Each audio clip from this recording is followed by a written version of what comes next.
우리 신중단에 계시는 저 신중님들 한 분씩 알아보고 있죠? 기억나세요? 지난번에 누구를 알아보셨죠? 예적금강 신중님. 예적금강 어디 계시죠? 저쪽에 계시네요. 잘 계시네요. 어디 안 가시고. 항상 외출하지 않고 여기 계십니다. 오늘은 좀 더 잘생긴 분을 소개해 드리도록 하겠습니다. 지난번은 좀 약간은 험상궂은 분이셨죠?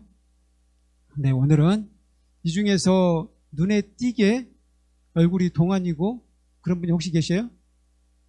누구십니까? 한가운데 계시는 분? 한가운데 계시는 분을 유난히 동안으로 해놓으셨네요. 근데 제가 오늘 소개해 드릴 분은 그분은 아니고요. 그분 바로 밑이에요. 그분 바로 밑. 누군지 짐작하셨어요? 누구 이름이 뭐예요? 지난번에 제가 이름은 가르쳐 드렸어요. 동진보살 기억나세요? 동진보안보살이라고도 하고 동진보살이에요. 근데 그 바로 윗분하고는 두 분이 아주 밀접한 관계가 있어요. 그 윗분이 동진보살의 아버지예요. 또 여자같이 생겼죠? 여자같이 그려서 그렇지 아버지 누구냐면은 지난번에 이분도 제가 말씀을 드렸어요. 누군지 기억은 잘 안 나시죠? 기억을 못 해주셔서 감사합니다. 제가 또 여러분들에게 말씀을 드릴 수 있는 기회를 주셨잖아요. 저분은 마예슈라천 대자재천. 그때 제가 따라서 해보라고까지 했는데 기억을 못 하실 것 같아서 한번 따라해 보시겠어요? 대자재천 마예슈라천. 저분은 우리 여러분들에게는 잘 안 보이실지 모르겠는데요. 제3의 눈이 있어요. 가운데 눈이 하나 더 있습니다. 안 보이시죠? 잘 뚫어지게 쳐다보면 보일지도 몰라요. 저분이 바로 시바신이에요. 시바신은 인도의 신 중에서 어떤 신이죠? 어떤 위상을 갖고 있는 신입니까? 바로 파괴의 신이에요. 파괴의 신. 창조의 신은 브라흐마, 범천입니다. 여기 계세요.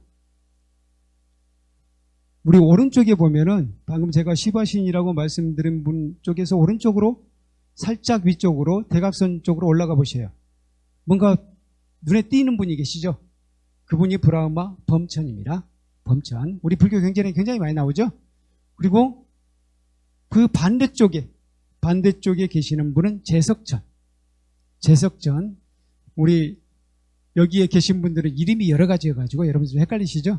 제석천이라고도 부르고 어떤 경전에는 석재환인이라고도 나오고 또 인도 이름은 인드라예요. 또 어떤 경전에서는 사까라고도 나와요.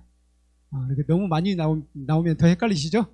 그냥 인드라하고 제석천은 기억하시는 것도 괜찮아요. 인드라, 제석천이고요.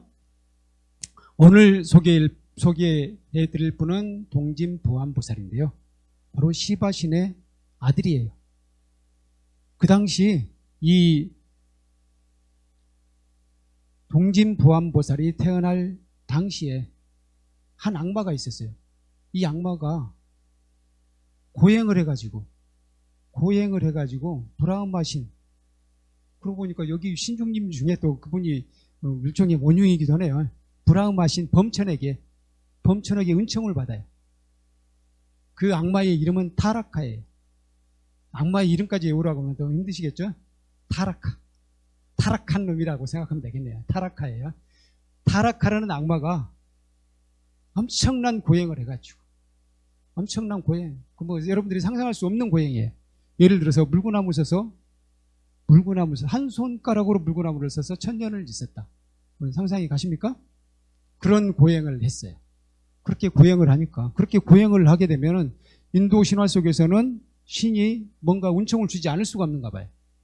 그래서 신이 은총을 줬어요. 엄청나게 힘센 그런 존재로 만들어줬어요. 그래서 이 타라카가 온 세상을 지배하기 시작합니다. 그리고 신들의 아내까지도 뺏어버려요. 그러다 보니까 세상이 완전히 무질서해지잖아요. 타락한 세상으로 변해요. 그럴 때는 영웅이 필요하잖아요. 영웅이 있어야 돼요. 신들이 비슈누 신에 가서 물어봅니다. 아니 이 남국을 어떻게 하면 타개할 수 있겠습니까? 라고 여쭤보니까 비슈누 신이 바로 시바의 아들만이 이 타락한 세상, 타락하를 무찌를 수 있습니다. 라고 이야기하는 거예요. 그런데 시바에게 아들이 없었어요. 아들이 없을 뿐만 아니라 혼인도 안 했어요. 본래는 혼인을 했었어요.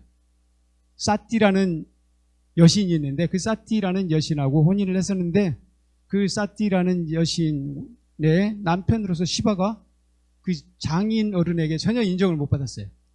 그래서 이 사띠가 우리 아버지가 내 남편을 끝내 인정하지 않았기 때문에 저는 불에 뛰어들어서 죽겠습니다. 라고 하고는 불 속으로 뛰어들어 버려요. 그리고 인도에 사띠 의식이라고 혹시 들어보셨어요? 사띠 의식은 뭐냐면요. 남편이 죽으면 아내가 따라 죽는 풍습이 있어요. 그런 게 있었습니다. 거기서 나왔습니다. 사띠라는 게. 남편을 위해서 아내가 죽은 그 이야기 때문에, 그 여신 때문에 사띠 의식이 생겼어요. 그래서 이 사띠가 그렇게 세상을 떠난 이후로는 시바는 오직 고행에만 몰두해, 수행에만 몰두해. 그리고는 일체 여인에 대해서는 관심을 갖지 않았습니다. 따라서 그 당시 시바로서는 혼인할 가능성도 없었어요. 근데 시바의 아들만이 세상을 구원한다니 참 난감하잖아요. 그래서 그때 누가 나서느냐? 사랑의 신 까마라고 들어보셨어요? 까마는 모르지만 까마수트라는 아시죠?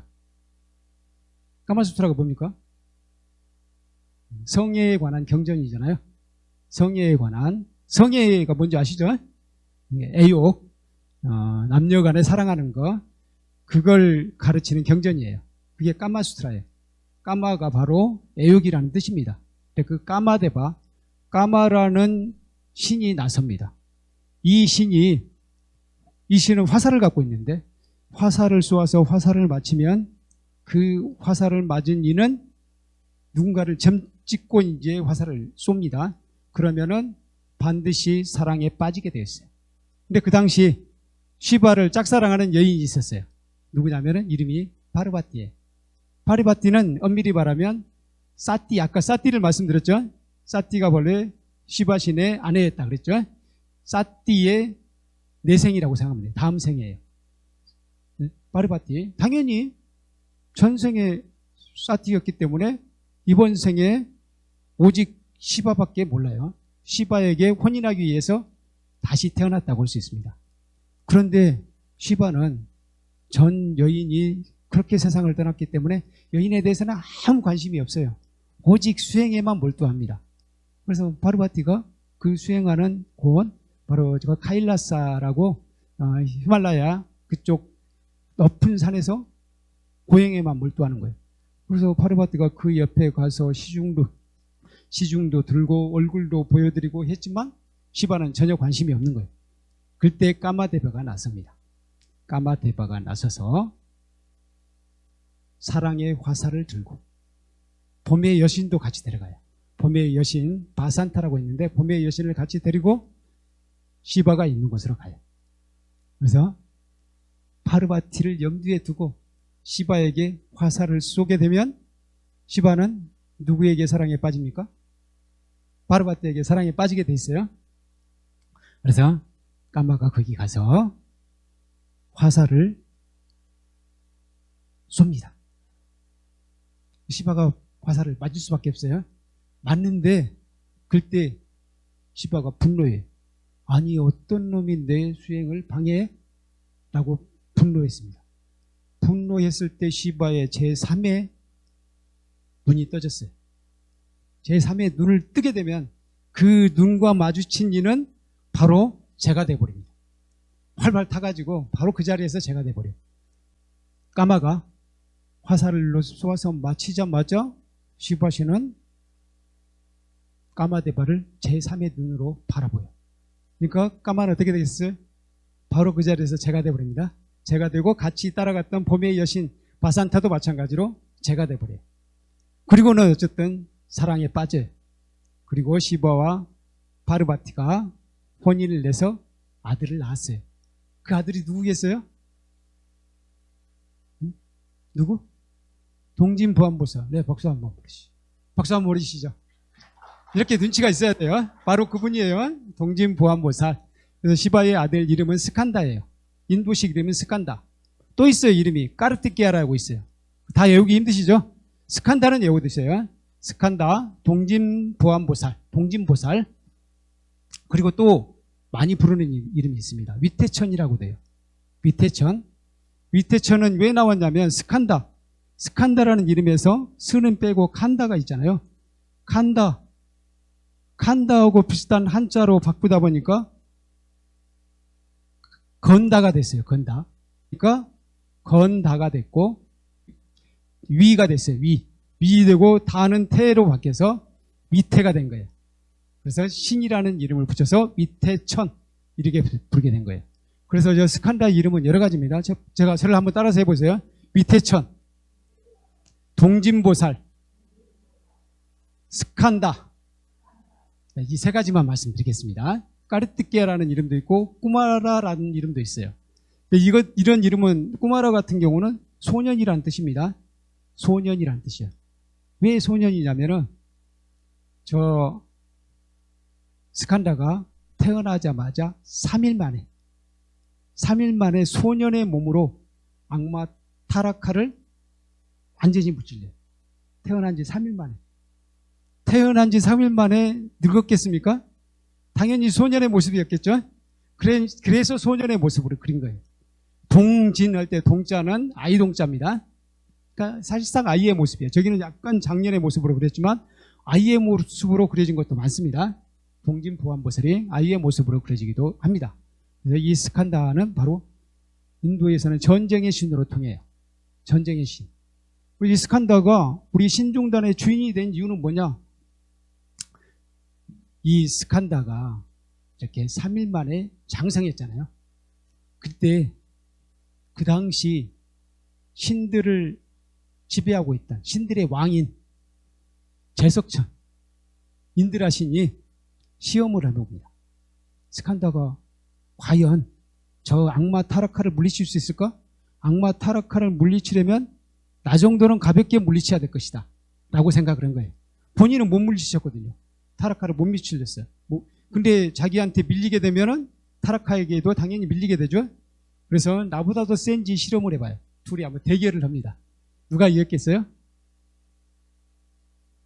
스칸다가 가볍게 제압을 해봅니다. 어렵게도 아니에요. 가볍게 제압을 해요. 근데 그럼에도 그렇다고 해서 자기가 지금 신들의 왕인데 왕위를 물려줄 수는 없잖아요. 그래서 실제로 자기가 내가 왕이긴 하지만 너보다 내가 약하다 라고 사실상 고백을 해요. 그래서 우리 신중단에서 그래서 이 신중단에서 굉장히 중요한 위치를 차지하게 됩니다. 스칸다, 위태천이 아주 중요한 위치를 차지하게 되고 거의 중심 인물에 가깝습니다. 제석천보다도 더 중심 인물에 가까워요. 제석천이 신들의 왕이긴 하지만 사실상 동진보살보다도 힘이 약한 거예요. 그래서 우리 신중단에서 우리 부처님의 법을 지키기 위해서는 저 스칸다와 같은 강력한 신이 있어야 된다. 그래서 우리 신중단에 아주 중요한 자리에 모시고 우리가 기도를 올리기도 하고 우리 도량을 지켜주십사 하는 바람도 가지는 겁니다. 그래서 오늘은 스칸다 위태천을 소개를 해드렸습니다. 다시 한번 그 이름을 불러볼까요? 위태천, 스칸다, 동진보살. 네, 오늘 여기서 마치겠습니다. 안녕하셨습니다.